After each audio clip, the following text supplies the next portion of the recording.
आणि वचनाकडे जात असताना पहिले शमूएल याचा 16वा अध्याय आपण काढू. पहिले शमूएल याचा 16वा अध्याय आणि 5 ते 13 वचन यावेळेस आपण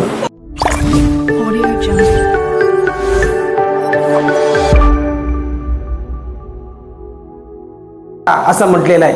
आणि ज्यावेळेस शमूएल इशायाच्या घरी गेला त्यावेळेस इशायाच्या घरी गेलेल्या असताना शमूएल देखील देवाचा संदेष्टा असताना माणसाचं बाह्य स्वरूप पाहतो.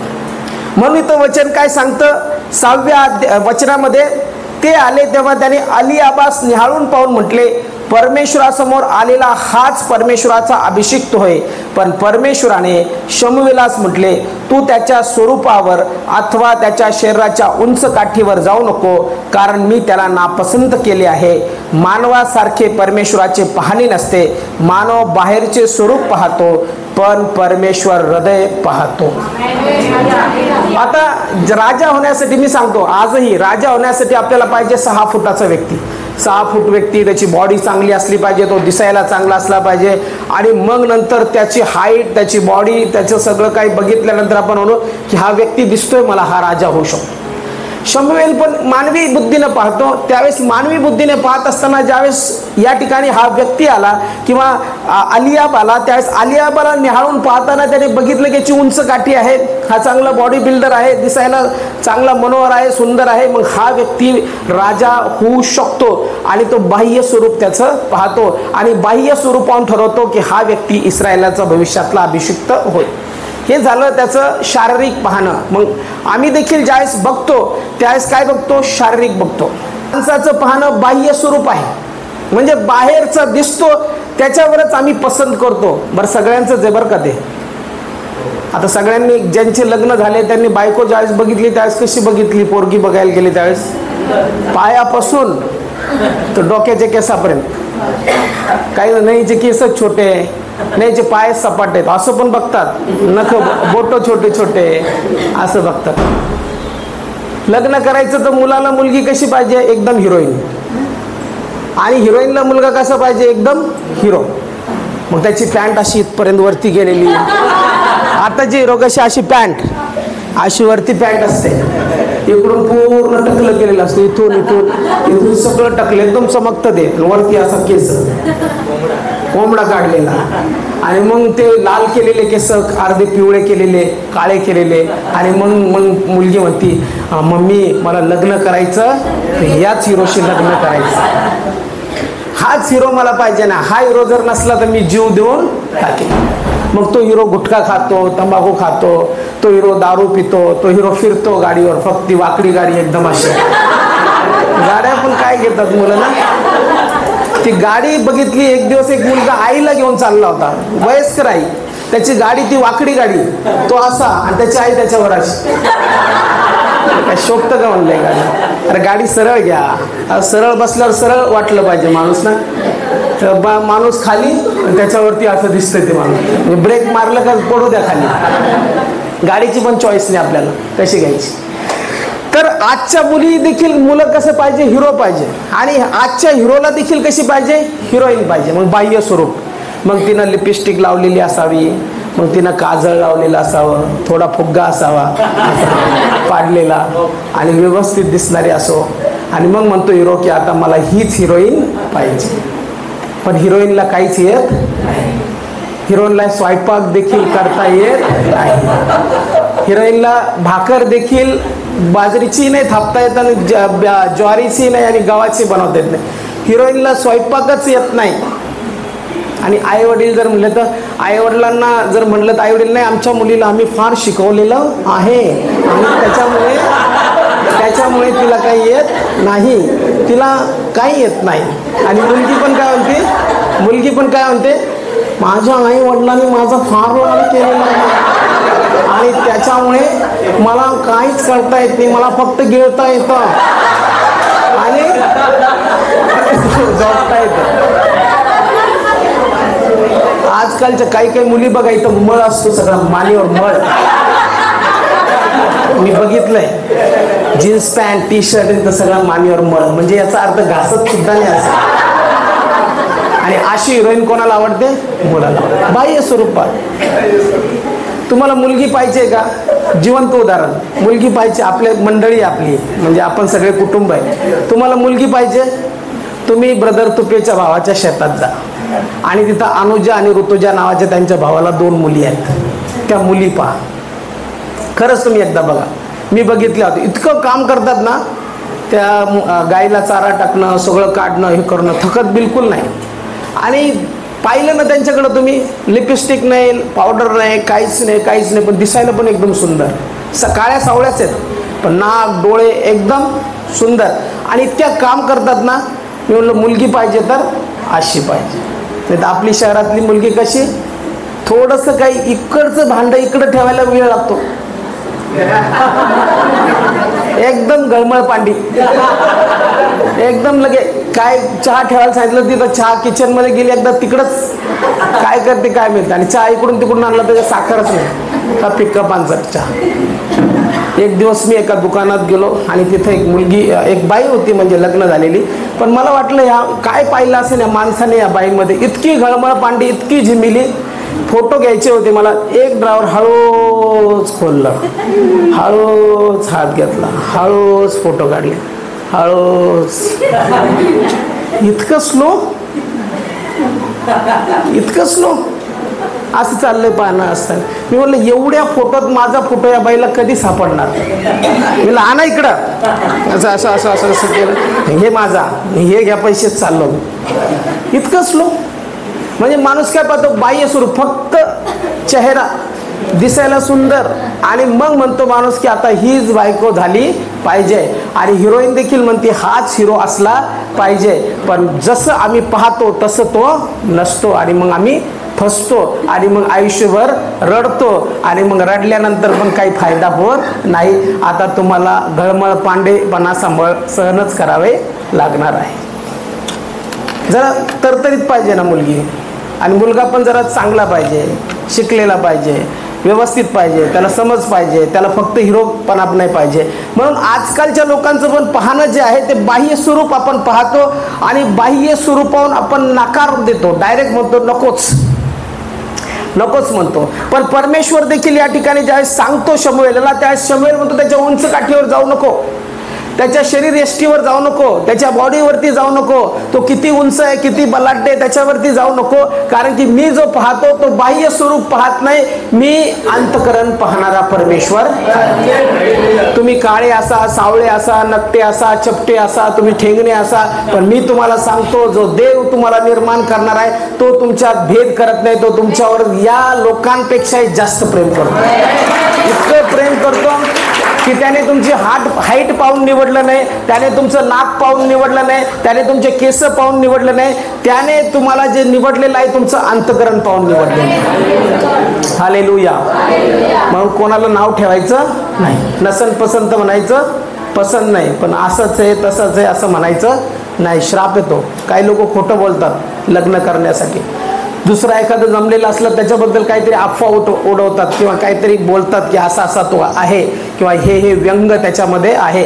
व्यंग काढणारे तुम्ही कोण? व्यंग काढणारा परमेश्वर नाही तर आपण का कोणाचं व्यंग काढायचं? नसेल पसंत तर नाही म्हणायचं, बाजूला सरकायचं. परमेश्वर या ठिकाणी म्हणतो की मनुष्य नेहमी जो आहे बाह्य स्वरूप पाहतो. मग संदेष्टा देखील ज्यावेळेस पाहतो आपल्या शारीरिक डोळ्याने, त्यावेळेस तो शारीरिक डोळ्याने बाह्य स्वरूप पाहतो. मनुष्याचं बाह्य स्वरूप ज्यावेळेस आपण पाहतो त्यावेळेस तो बाह्य स्वरूप आम्हाला कदाचित फसवू शकतं. आता मला पण कोट घालायला जिवार यायला लागलंय, किंवा असं वाटतं नको घालायला. तुम्ही म्हणता का? एक रील यायला लागली मार्केटिंगची, बातम्यामध्ये पण आलं, ते मार्केटिंगचे लोक कोट घालतात. आणि एक रवी शर्मा नावाचा माणूस आहे, तो इतक्या फेका मारतो, खूप फेका मारतो, आणि त्याचं बातम्यामध्ये पण आलं. तो म्हणतो माझा टर्नओव्हर 100 करोडचा आहे, 100 करोडचा टर्नओव्हर आहे, 6 लाख रुपये मी हे भरतो, काय ते म्हणतात GST का काय भरतो, आणि इतक्या घड्या आहेत म्हणे माझ्याजवळ, ब्रँडेड घड्या 1.5 लाखाच्या, की मी ती रोज एक बदलतो. आणि मग मोबाईल तर मी कचऱ्यासारखे विकत घेतो जसं घेतल्यासारखं. आणि इतक्या फेका की ज्यावेळेस त्याला इन्व्हेस्टिगेट केलं न्यूज चॅनलने त्यावेळेस कळालं की हा फक्त आणि फक्त गरिबाला फसवण्यासाठी करतो. आणि या मार्केटिंगच्या जाळ्यात कोण अडकतं माहिती का? श्रीमंत लोक नाही अडकत, गरीब लोक. ते टार्गेट कोणाला करतात? गरीब, सर्वसामान्य आणि अडाणी. म्हणजे त्यांना सहज स्वप्न दाखवून फसवता येईल अशा लोकांना ते टार्गेट करतात. ज्यावेळेस त्याला बातम्यावाल्यांनी फोन करून विचारले की खरंच तुमचा 100 कोटीचा टर्न ओव्हर आहे, तर मग तुम्ही आजपर्यंत पेपरला का आले नाही, न्यूजला का आले नाही? कारण की इतके मोठे मोठे अंबानी आहेत, इतके यांच्यापेक्षा जास्त तुम्ही आहात, मग इतके साधे, इतके लपून कसं काय राहिले तुम्ही? आणि मग त्याने सांगितलं की नाही, आम्हाला बोलावं लागतं, मार्केटिंगमध्ये हे करावं लागतं, म्हणून कोट दिसतो तसा नसतो. मग मला पण कधी कधी भीती वाटते कोट घालायची. ते मार्केटिंगवाले न समजो मला की आपण काय करतो का. मग जे दिसतं आपल्याला किंवा जे बोलल्या जातं ते तसं नसतं. हे या ठिकाणी परमेश्वराचं वचन आहे. मोटिवेशन वेगळं, परमेश्वराचं वचन वेगळं. एक व्यक्ती ज्यावेळेस तुम्ही मार्केटिंग क्षेत्रात जाता किंवा कुठं जाता त्यावेळेस तो तुम्हाला उत्साही करू शकतो, त्याच्या शब्दाने तो बोलू शकतो, असं करा, तसं करा, हे करा, ते करा, आणि असं केल्यानंतर तुम्हाला असं मिळेल, ते झालं त्याचा मनाचे शब्द. कदाचित तो खोटं पण बोलत असेल, त्याचं जीवन तेवढं पवित्र नसेल, तो अशुद्ध जीवन जगणार असेल, रात्री तो दारू पिणार असेल, गुटखा खाणार असेल, आणि आपण सगळे मोहाला बळी पडतो आणि आपण काय म्हणतो, चला आपण आता फार मोठे होणार आहोत. पण मी सांगतो तुम्हाला, कोणताही मनुष्य मोठा करणार नाही. जर मोठं करील तर परमेश्वर आणि परमेश्वराचं वचन. आम्हाला कोणी मोठं बनवणार नाही.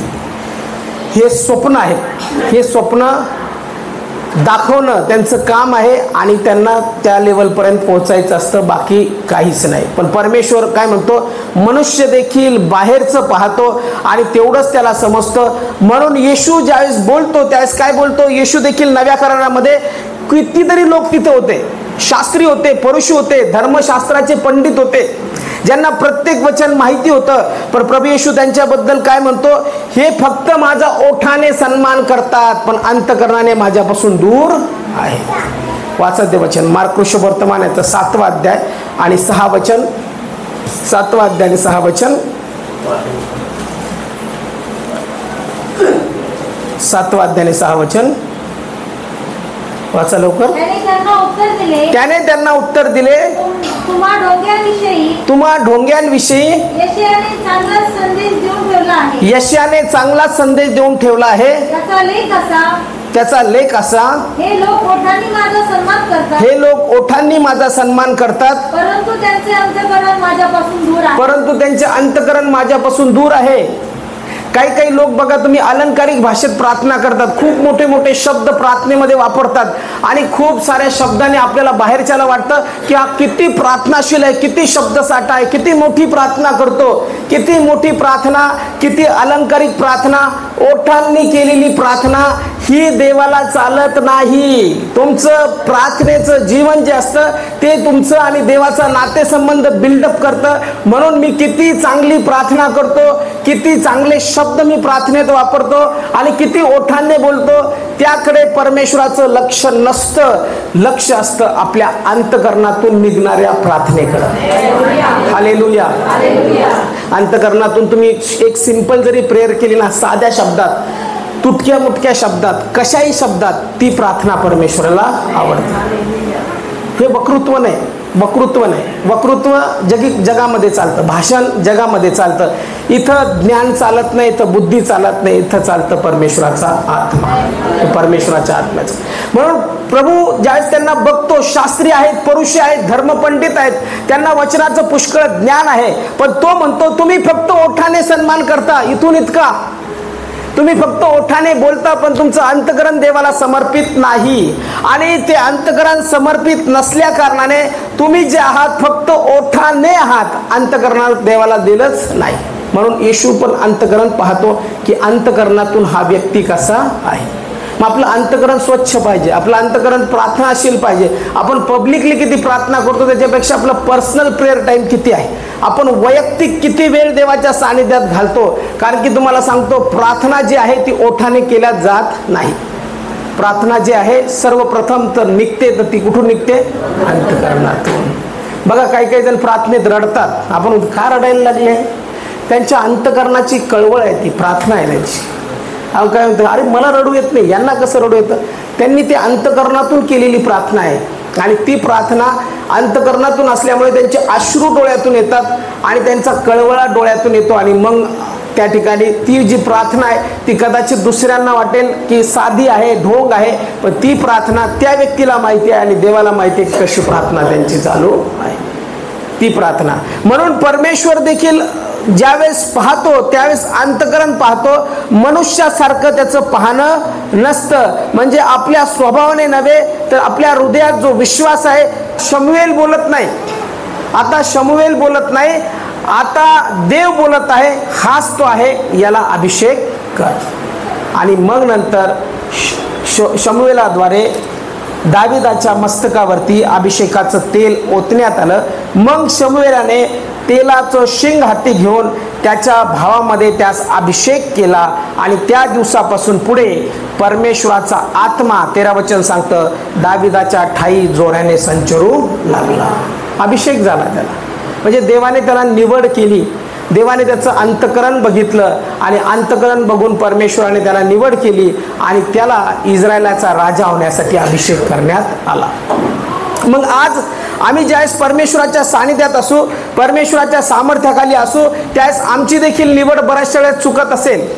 आम्ही देखील काही लोकांना बघताना आम्ही चुकीच्या रीतीने बघत असू किंवा आमच्या डोळ्याने बघत असू, त्यावेळेस आम्ही सर्व विश्वासणारे या नात्याने आम्ही प्रार्थना करणं गरजेचं आहे. काय करणं गरजेचं आहे? प्रार्थना. जर कोणी माझ्याकडे आलं आणि म्हटलं मला लग्न करायचं, त्याला मी सांगतो 1 आठवडा प्रार्थना कर, 1 आठवडा प्रार्थना कर, माझं ऐकू नको, कोणाचं ऐकू नको, 1 आठवडा सिरियसली प्रार्थना कर, देव काय म्हणतो ते बघ आणि मग नंतरच पुढचा निर्णय घे. मग काय होतं, मनाने जे ठरवतं आपण, नंतर कळतं आपल्याला प्रार्थनेत गेल्यावर, अरे माझ्या मनाचे विचार होते की या व्यक्तीबरोबर माझं लग्न व्हावं किंवा ही व्यक्ती माझ्या जीवनात असावं, पण देवाची इच्छा ती नव्हती. देवाची इच्छा काहीतरी वेगळीच. माणसाला जे आवडतं किंवा माणसाला जे करायचं वाटतं ते आपल्या शरीराला जे आवडतं ते आपण करतो, पण परमेश्वराची इच्छा जाणून घेण्यासाठी प्रार्थना फार आवश्यक आहे. म्हणून शमूएल देखील थांबला थोड्या वेळ. त्याने स्वतःच्या मनाने निर्णय घेतला नाही, त्याने देवाला निर्णय घेऊ दिला आणि ज्यावेळेस देवाने निर्णय घेतला त्यावेळेस देवाने योग्य व्यक्तीची निवड केली आणि ती आम्हाला पाहायला भेटते. मग आपल्या दृष्टिकोनातून एखादा पापी तर तो आयुष्यभर पापी, एखादा चुकीचा तर आयुष्यभर चुकीचा, आणि मग ते आमचा दृष्टिकोन बदलत नाही. येशूचा दृष्टिकोन पहा, बदलला लगेच. क्षमा करता आली पाहिजे, बदलता आलं पाहिजे, दृष्टिकोन बदलता आला पाहिजे. आम्ही एखाद्याला दोष दिला की आम्ही दोष देतच राहतो, त्याला आयुष्यभर दोष देतो. एखाद्याला चूक ठरवलं तर त्याला आयुष्यभर चूक ठरवतो. मग देवाने त्याला क्षमा केली असेल तर आपण कोण न्याय करणार आहे? मी कितीतरी वेळेस बोललो, पण आपण न्याय करतच राहतो. एखाद्याचा राग पकडला तर आयुष्यभर त्याचा राग पकडूनच ठेवलेला असतो. हे पवित्र आत्म्याने भरलेल्या माणसाचे लक्षणं आहेत का? सांगा. चूक किंवा बरोबर आपण करू. एक पवित्र आत्म्याने भरलेला माणूस किती काळ राग दाबून धरू शकतो? किती वेळ? 5-10 मिनिटं. तुम्ही माझ्याबरोबर भांडणं करा बरं, करूनच पहा. काही काही केलेले आहे माझ्याबरोबर, चांगला अनुभव. 10 मिनिटं मी असा बोलतो 10 मिनिटाच्या नंतर 11व्या मिनिटाला मला बोला बरं तुम्ही. मी जसं सॉफ्ट आहे तसंच बोलायला परत. जे मला ओळखतात त्यांनाच माहिती आहे. आणि मला तुम्ही उद्या विचारलं काय भांडणं झालते, मी काय झालं, कारण की मी ते अंतःकरणात साठवलंच नाही, मी ते विसरून गेलो. म्हणजे एक पवित्र आत्म्याने भरलेलं जीवन जे असतं ते क्षमाशील असतं. हे बघा, देवाचं कार्य किंवा देवाचं सामर्थ्य असंच मनामध्ये राग धरणाऱ्याद्वारे वाहत नाही. तुमच्यातून जिवंत पाण्याच्या नद्या वाहतील. लगेच विसरता आलं पाहिजे, लगेच क्षमा करता आली पाहिजे. प्रेमाशिवाय अभिषेक नाही. देव कोण आहे? प्रीती आहे. प्रीतीशिवाय अभिषेक नाही. अभिषेक आणि प्रेम सोबत येतं. जर एखाद्या व्यक्तीवर आम्ही प्रेम करू शकत नाही तर अभिषेक वाहणार नाही. मनात राग धरून जर आम्ही एखाद्या कार्य करायला गेलो तर ते कार्य देवाचं आहे. देवाचं कार्य प्रेमानेच होतं, कारण की त्याने एकुलता एक पुत्र दिला अशासाठी की जो कोणी त्याच्यावर विश्वास ठेवतो त्याचा नाश होऊ नये तर त्याला जीवन प्राप्त व्हावं. तिथं पण वचन काय सांगितले? पहिलं अभाग, देवाने कोणावर प्रीती केली? जगावर. मग जगावर म्हटल्यानंतर जगातल्या प्रत्येक माणसावर, मग क्रूर असो, चोरी करणारा असो, लबाड असो, व्यभिचारी असो, तो कसाही असो, त्याच्यावरती प्रभू येशूने प्रेम केलेलं आहे. बरं, येशूचं जीवनच बघा ना तुम्ही. येशू, काही लोक येशू येशू म्हणतात, येशूच्या पाठीमागे चालतात, पण येशूने जे केलं ते करत नाही. दारुड्याचा तिरस्कार, व्यभिचारी लोकांचा तिरस्कार, पापी लोकांचा तिरस्कार, त्यांच्याबरोबर बोलू नका, यांच्याबरोबर बोलू नका, ते लोक चांगले नाही, हे लोक चांगले नाही. पण येशूचं जीवन बघा ना, येशूने कोणाला निवडलं, येशूने कोणात जाऊन बसला, येशूने कोणाला सुधरवलं. आपण काय करतो, जो चांगला आहे त्याच्या पाठीमागे इंजेक्शन घेऊन फिरतो. आजकाल काय झालेलं आहे, मंडळांमध्ये तुम्हाला सांगतो, फार विचित्रपणा आलेला आहे. सध्या काय करतात लोक, जे ऑलरेडी पोळी शेकलेली असते, गरम बिरम भाजलेली असते, तिला उचलून घेऊन जातात. आम्ही इथं घडवतो, आमच्या इथं मुलं घडल्या जातात, आमच्या इथं आम्ही त्यांचं लग्न लावतो, आमच्या इथं सगळे शिकतात, म्हणजे पोळी चांगली भाजते. आणि मग कोणीतरी येतं म्हणतं तुमचं तारण झालंय का, आणि मग त्याला धरून उचलतात आणि त्याला तिकडे घेऊन जातात. मग ज्यावेळेस ते पापात होते, ज्यावेळेस ते चुकीचे होते, ज्यावेळेस ते वाईट होते, त्यावेळेस तुमच्या मंडळ्या कुठं गेल्या होत्या, त्यावेळेस तुम्ही नाही आले. एक घर, एक सत्य जे पवित्र शास्त्र आम्हाला माहिती झालं, ते वचन आणि आपलं घर कधीच सोडायचं नसतं, सोडायचं नाही. एका ठिकाणी राहा, चार पाकाकडे जाऊ डोक्यावर हात ठेव ठेव ठेव ठेव ठेव ठेव, केस जातील उडून, पूर्ण टकलं. चांगले केस आहेत तुम्हाला, आता चांगले राहा, मस्त एका ठिकाणी मजबूत राहा. मग बाह्यकारी देव बघत नाही. मग काही लोक काय म्हणतात, तुम्ही असं तुम्ही तसं, हे वचन असं सांगतं, ते वचन तसं सांगतं, आणि तुमच्या विश्वासाला तडा जातो. तुम्ही पण इतके कमजोर आहात. तुमचं शिक्षण कुठे आहे, तुमचे सिद्धांत कुठे आहे, तुम्हाला जे मी शिकवलं ते कुठे आहे? इतक्या लवकर कोणाचं कसं ऐकता? सैतान देखील येशूला वचनाद्वारेच बोलला, आणि वचनाद्वारेच ते घर आमचं आहे, आणि आम्ही आमच्या घराबरोबर गद्दारी करू शकत नाही. आम्ही विश्वासू आहोत आमच्या घराबरोबर, आमच्या मंडळीबरोबर, आणि आमच्या सेवकाबरोबर, आणि आमच्या देवाबरोबर. Hallelujah, hallelujah. तसं होत नाही, तसं होत नाही. का होत नाही? कारण की आपण कमजोर आहोत. याचा अर्थ आपल्यात आणखी पण ती कट्टरता मुळवलेली नाही, की मला देखील वचन माहिती आहे, आणि माझा परमेश्वर जो अशा प्रकारे बोलतो. माझ्या येशूने काय केलं तेच मी तुम्हाला सांगतो आज. येशूने अंतकरण पाहिलं, येशूने बाह्य स्वरूप पाहिलं नाही. तुम्ही चांगल्याच्या पाठीमागे इंजेक्शन घेऊन फिरता, जे ऑलरेडी बिमार आहेत, आजारी आहेत, पापात आहेत, नाशात आहेत, खूप चुकीच्या पद्धतीने जीवन जगत आहे, अशा लोकांकडे जाऊन सुवार्थ सांगण्याची वेळ आलेली आहे. अशा लोकांना आपण जाऊन वचन सांगायचं आहे. आणि असे लोक येशूने निवडले, की जे लोक समाजातून टाकलेले होते, ज्या लोकांना कोणते व्हॅल्यू नव्हते, जो वाईट होते, अशांना त्याने निवडलं. योहानाचं पुस्तक याचा 8वा अध्याय आणि 1 ते 11 वचनामध्ये व्यभिचारी स्त्री सांगितलेली आहे. व्यभिचारी स्त्री व्यभिचार करताना पकडल्या गेली, आणि पकडल्यानंतर ज्यावेळेस येशू समोर तिला आणलं, त्यावेळेस ही व्यभिचारी स्त्री जी होती, ही व्यभिचारी स्त्री येशूच्या जवळ आणल्यानंतर मोशेचं नियमशास्त्र सांगत होतं, हिला धोंडमार करून मारून टाका. आता येशूला म्हणतात, येशू हिला काय कर, आता तू सांग काय करायचं. काय म्हटलेलं आहे तिथं, वाचा बरं लास्ट वचन. ही कोण आहे? व्यभिचारी स्त्री आहे, व्यभिचार केलाय, चूक केली आहे तिनं. पण येशूने चूक केली म्हणून तिला दूर लोटलं नाही, तिला म्हटलं नाही तू पापी आहे, येऊ नको जवळ, बिलकुल सरक बाजूला. असं केलं का? आपण जर असतो तर काय केलं असतं? एखादी वेश्या स्त्री माझ्या जवळ येऊन उभा राहिली तर मी काय होणार? तिकडे जा जरा, माझ्या मेंबरने पाहिलं म्हणजे काय चाललंय बाळक साहेबाचं. मेंबरची परवा मी नाही करत, मी माझ्या देवाची परवा. आपल्या डोक्यात चूक आहे, आपल्या डोक्यात चूक आहे, आपल्या दृष्टिकोन पाहण्याचा चूक आहे. येशूचा विचार लिमिटेड आहे, पवित्रता तेवढी आलेली नाही. आणखी शरीरात काय झालं, वासना फार प्रबळ झालेल्या आहेत, हार्मोन्स फार हाय झालेले आहेत, आणि ते हार्मोन्स इतके हाय झालेले आहेत की वासनेने आंधळा झाला आहे माणूस. त्याला जे काही दिसतं त्याला तेच दिसतं. आणि मग येशूकडे पाहताना लोकांना वाटलं असं, येशू कसं काय कडे असं? पण येशू तर त्या बाईला तारण देण्यासाठी तिथं उभा आहे. येशू जास्तीत जास्त कोणाबरोबर बोलला तुम्ही बघा, वाचा पवित्र शास्त्र, मत्तय, मार्क, लूक, योहान, वाचा सिनॉप्टिक गॉस्पल. आणि त्या गॉस्पलमध्ये तुम्हाला कळेल पापी, व्यभिचारी, जकातदार, वाईट लोक, दारुडे, अशा लोकांच्या जवळ जाऊन येशू बसला. मग आपण काय करत आहोत? आपण आजही बाह्य स्वरूप पाहत, हा चांगला दिसतो, हे घर चांगलं दिसतं, हे ऑलरेडी मंडळीत जातात, हे कोणत्या तरी मंडळीत आहेत, चला यांच्या घरी आपण इंजेक्शन घेऊन जाऊ. आपले पण या द्या आम्हाला इंजेक्शन. आणि पडले आजारी. पाळकसाहेब आम्ही ना तिकडे गेलो होतो, पाळकसाहेब आम्ही ना इकडे गेलो होतो. अरे कशाला गेले होते?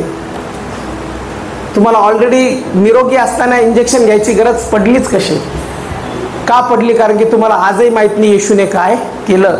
मी पापी असताना येशू माझ्या जवळ आला आणि येशू म्हणतो की बाई तुला दोष लावणारे कोठे आहेत? ती म्हणते काय गेले ते. आणि मग येशू म्हणतो जर त्यांनी तुला दोष लावला नाही तर मीही तुला दोष लावत नाही, तू जा. येशूने दोष लावला नाही. आपण काय करतो? आपण दोष लावतो ना. पाळकसाहेब तुम्हाला काय माहिती आहे, ते तिथं पकडले गेलते, ते चूक येत ते त्यांच्याजवळ जाऊ नका. पाळकसाहेब मी एकदा ना ते टपरीवर ते होता ना आपला तरुण मुलगा, त्याने तोबरात लगे घातला आणि असं पाहिलं त्याने, एवढा तोबरा होता थोडा, त्याच्याबरोबर बोलू नका. असं तुम्ही लय पकडलेत. असा गुटखा खाल्ला आणि माझ्या काचेचा दरवाजा आणि त्याचं तोंड विकत एक झालेलं आहे. पण मी त्याला चिडलो नाही, उतरून त्याला समजून सांगितलं, म्हणले खाऊ नको, कॅन्सर होईल आणि तुम्ही देवाच्या सानिध्यात राहणारे आहात, तर हे प्लीज वापरू नका, देवाची प्रार्थना करा. सुधारले कितीतरी जण, सुधारले कितीतरी जण नाही सुधरत. त्यांची ते भावना किंवा शरीर त्यांचं तेवढं कंट्रोल नाही करत, त्याच्यामुळे ते परत खातात, परत सोडतात, परत खातात, परत सोडतात. कारण की आणखी त्यांना ती कंट्रोल आली नाही. त्यांचा दोष नाही, ते जास्त जगात राहतात म्हणून जगाच्या गोष्टी त्यांच्यात आहेत, त्या सुटतील हळूहळू. याचा अर्थ असा नाही मी त्यांना लगेच टार्गेट करायचं बंदूक घेऊन, चूक चूक चूक चूक. मी त्यांना सांगू शकतो की ह्या गोष्टी चुकीच्या आहेत, तुम्ही करू नका, पण टार्गेट करू शकत नाही.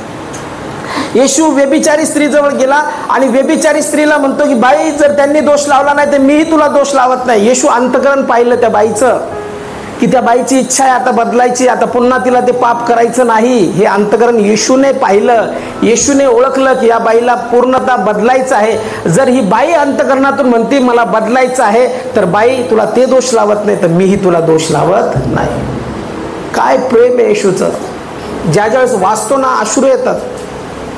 कोणीच नाही येशू सारखं होऊ शकत. मी जर चुकलो तर तुम्ही तर लगेच रायफल घेऊनच असं उभं राहतात. पाळकसाहेब एकाच याच्यात खटाम लय बोलत होते, टामा टामा टामा टामा, आता कटले गाड्या. नाही मानवी स्वभाव आहे. लय बोलत होते ना, आता कसे चुकले. पण मी पण तुम्हाला संधी देणार नाही, मी चुकणार लय हुशार आहे. मी डोंगरावर जाऊन प्रार्थना करेन, पूर्ण आयुष्य डोंगरावर घालेल, पण चूक करणार नाही, मोहात पडणार नाही, पाप करणार नाही, कधीच त्याच्यात जाणार नाही. कारण की मला माझ्या बायकोपेक्षा, माझ्या लेकरांपेक्षा, माझ्या मंडळीपेक्षा माझ्या देवाचा अभिषेक नव्हता. जर मला अभिषेक सोडून गेला ना, संपलो मी एक सामान्य माणूस. मला सामान्य माणूस बनायचं नाही, कारण की जो देवाचा आत्मा माझ्यावर आहे तो आत्मा मला गमवायचा नाही.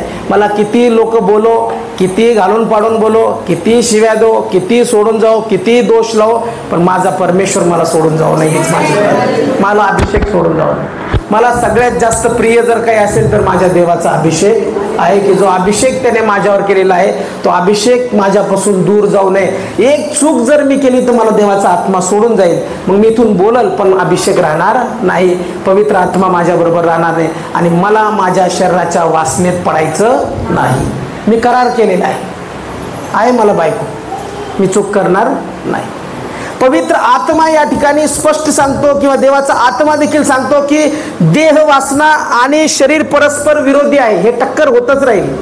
मग टक्कर होतच असताना तुम्ही एखाद्याला दोष लावू शकत नाही, एखाद्याला म्हणू शकत नाही हा चुकीचाच आहे आणि हा असाच आहे, हा तसाच आहे. देव अंतःकरण पाहतो. येशूने देखील अंतःकरण बघितलं आणि अंतःकरण बघितल्यानंतर त्याने चॉईस केली, निवडलं.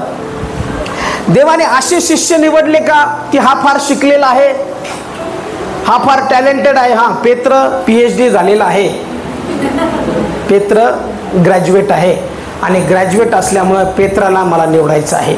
हा याचं MPhil झालेलं आहे योहानाचं, आणि योहानाचं MPhil झालेलं असल्यामुळे मी योहानाला निवडत आहे. असं झालं का? कोण निवडलं? कोण निवडलं? मच्छीमार, अडाणी, की ज्यांना काही माहिती नाही, जगाशी काही घेणं देणं नाही, समुद्रात जातात आणि फक्त एकच काम करतात, जातात आणि माशा गोळा करतात आणि माशा गोळा करून विकायला लागतात. असे अडाणी साधारण लोक. पण साधारण असताना देखील त्याने त्यांचं अंतःकरण बघितलं, त्यांचं शिक्षण डिग्री बघितली नाही. आम्ही बाह्य स्वरूप पाहतो, बाह्य स्वरूप. हे असं असला तरच असा काम येईल, तसं असला तरच काम येईल. प्रभू येशूने देखील शिष्यांची ज्यावेळेस निवड केली त्यावेळेस त्याने डिग्री, मोठे टॅलेंट, बुद्धिमान लोक निवडले नाहीत. परमेश्वराने साधारण लोक निवडले. आणि पवित्र शास्त्र देखील सांगतं की ज्ञान्यांना